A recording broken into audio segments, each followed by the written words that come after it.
Nous sommes fin avril et la période de l'ail des ours a déjà bien démarré.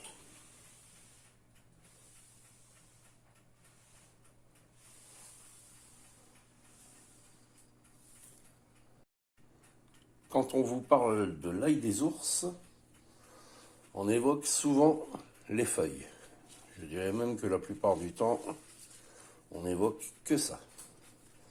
Alors quand on va à la cueillette, si on sait qu'on n'a pas le temps de les préparer à notre retour, on ne s'affole pas. On les place en pot comme ceci, avec de l'eau, et on va pouvoir maintenir les feuilles en bon état minimum 2 jours. Ensuite, elles vont devenir brunes et elles vont faner, ce qui n'est pas très important. Je dis que ce n'est pas important, car dans l'ail des ours, les feuilles, c'est peut-être ce qu'il y a de moins bon.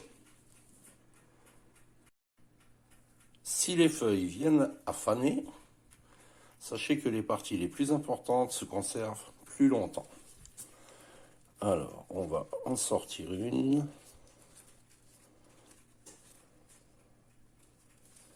Voilà. Quand on l'accueille entière, on obtient ceci. 2 feuilles, une tige et la fleur au bout. La partie qui a le plus de goût, le plus de caractère, c'est ceci.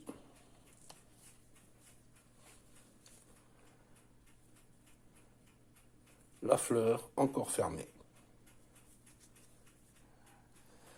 Ensuite, on garde la tige entière de la fleur. Ensuite,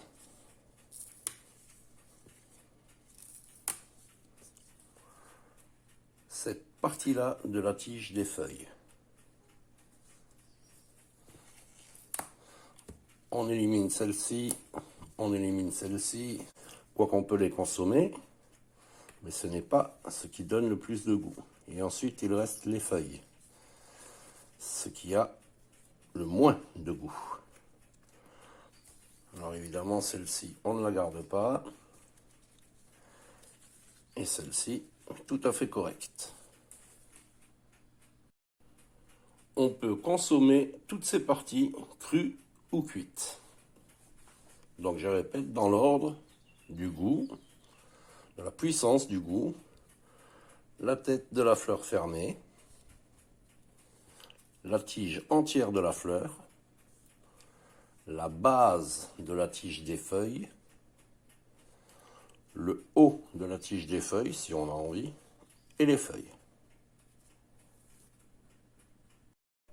Voilà, donc pour moi, tout l'intérêt de l'ail des ours se trouve dans ces parties-là, ici. Pour le reste, bon ben, voilà quoi. Les feuilles, c'est bien pour donner de la couleur dans une salade, c'est très joli. Ça a du goût quand même, mais ce n'est pas très très fort. L'autre souci avec les feuilles, est que j'en ai déjà acheté plusieurs fois, séché en pot, version bio, artisanale et tout ce qu'on veut, et malheureusement, on ne retrouve pas ce qu'on recherche dans une feuille fraîche. Les pots que j'ai ici, à l'odeur, c'est du foin, et en réhydratant, ça change pas grand chose, c'est dommage. Donc, il vaut mieux partir sur ces morceaux-là.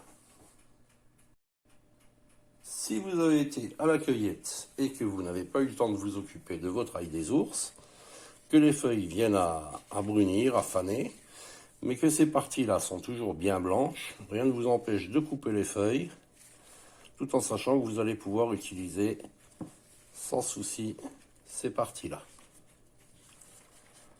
Les fleurs et les têtes de fleurs fermées se gardent très bien.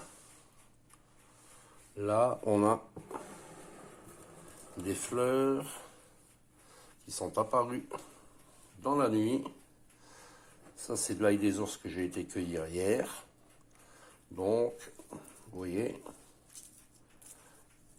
certaines fleurs étaient déjà sorties, mais d'autres non. Donc, ça se consomme aussi. C'est très bon.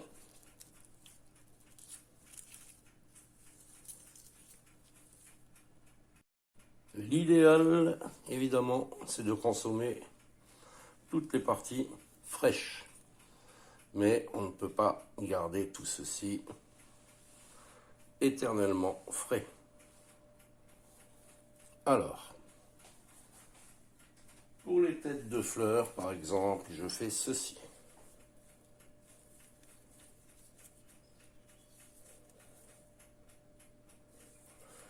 Conserver dans l'huile, ça permet deux choses. On obtiendra une huile aromatisée à l'ail des ours. Et on pourra utiliser les têtes de fleurs pour les salades ou la cuisson, sans problème. Alors évidemment, on mettra un peu moins d'huile dans sa vinaigrette puisque les têtes contiendront déjà de l'huile. On peut préparer pour la congélation un petit sachet avec uniquement des têtes de fleurs, un autre avec des tiges qu'on coupera, on va dire à peu près de cette longueur-là, également pour congeler. Alors je ne les émince pas avant congélation, je préfère avoir des tiges comme ça, sortir ce dont j'ai besoin et les hacher ensuite. Pour les feuilles au niveau congélation, je ne sais pas, j'ai pas essayé. Faudra tenter. Et j'oubliais de dire que les feuilles pour faire du beurre à l'ail des ours, qu'on peut également congeler, c'est super. J'oubliais de dire que si vous allez chercher des têtes de fleurs comme celle-ci, ne les prenez pas toutes au même endroit. En général, si on connaît un coin où on trouve de l'ail des ours, souvent il y en a beaucoup. Donc on prend 4-5 têtes par-ci, 4-5 têtes par-là. On ne dévaste pas la nature. On n'enlève pas toutes les fleurs au même endroit.